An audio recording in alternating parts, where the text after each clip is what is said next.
Hello guys! Hello Cancer! Welcome dito sa aking channel Cancer. Alamin natin kung anong messages, vibration, gabay energy para sa lahat ng Cancer first week ng January to, first week din ng 2024.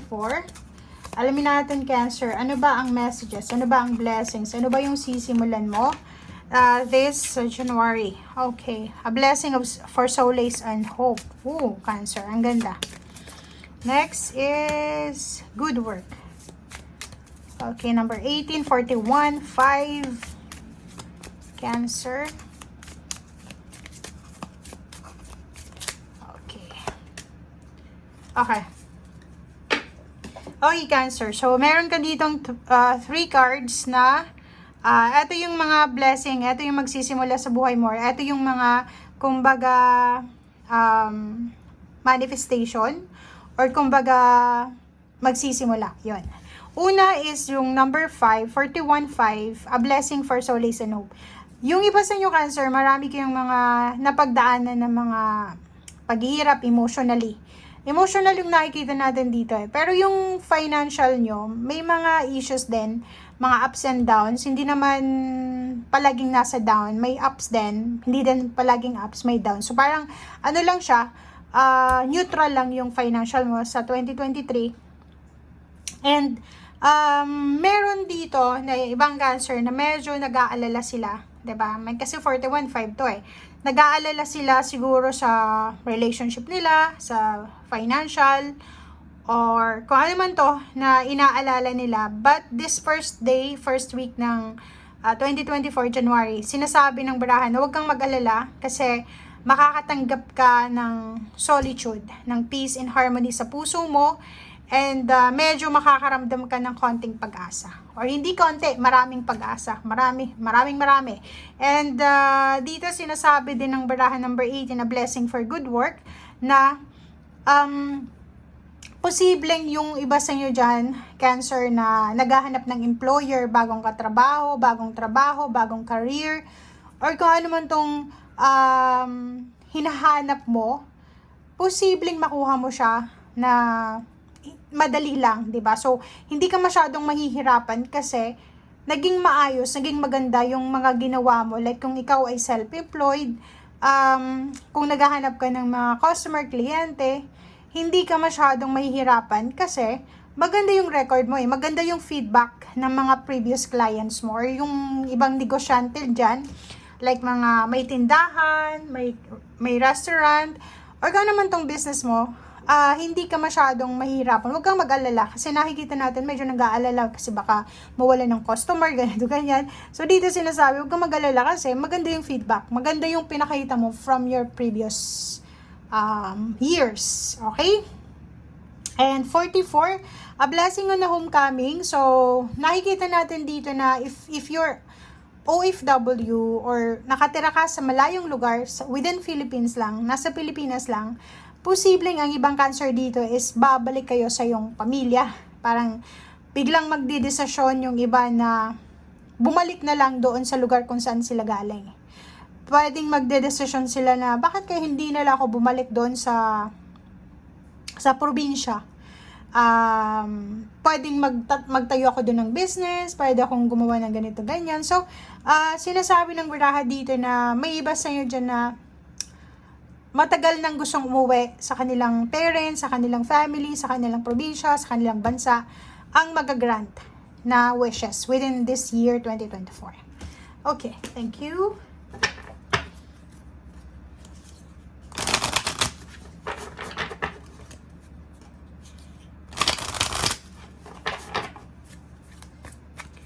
Okay, Cancer.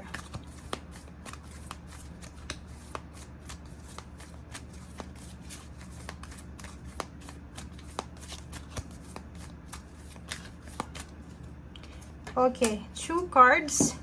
Woman holding a heart in appreciation. Wow. So, itong dalawang barahang ito, number 44 din eh. 'Di ba? So, sinasabi sa iyo ng baraha Cancer na posibleng ma-appreciate ka ng mga taong mahal mo sa buhay, 'di ba? So, if for example na relationship, 'di ba? Parang feeling mo hindi ka na-appreciate ng karelasyon mo, feeling mo hindi niya nakikita kung gaano ka kasipag, kung gaano ka galing sa trabaho, kung gaano ka karesponsable, or kahit sa trabaho 'yan, may mga katrabaho ka siguro hindi nila na-appreciate or yung mismong yung boss mo. This year, medyo makakatanggap ka ng appreciation. 44, 15, 6 balance to, guys. So, dito sinasabi ng barahan na magkakaroon ka ng strength, self-discipline, balance, positive energy, and achievements. So, be strong. Okay? Stay strong. Be strong. And yung mga challenges sa buhay, lahat yan kaya mong mapagtagumpayan. Okay? Basta i-maintain mo lang yung balanseng pamumuhay, proteksyonan mo yung positive energy mo, and trabahuhin mo. Good work, 'di ba? Towards your goals. Trabahuhin mo lang kung ano yung gusto mong mangyari sa buhay mo. Okay, guys. Thank you.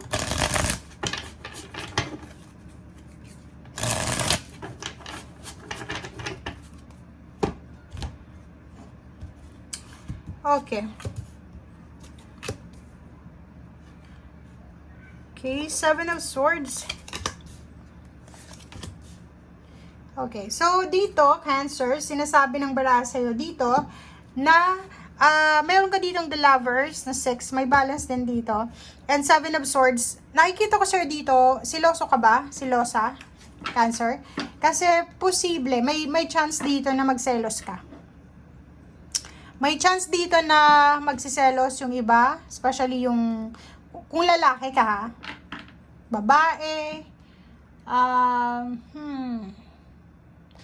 siguro pareho kayong Cancer, magkarelasyon.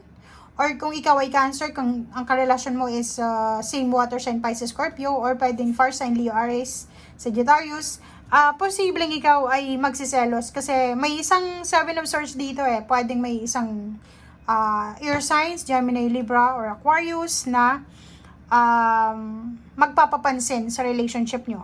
Okay? Pwedeng siya ipapasok, hindi para manggulo, or siguro may intention siya manggulo, pero wala naman ditong the devil diba? So parang sinasabi ng baraha, siya lang yung magiging dahilan ng mga medyo hindi pagkakasunduan, tampuhan ng magkarelasyon.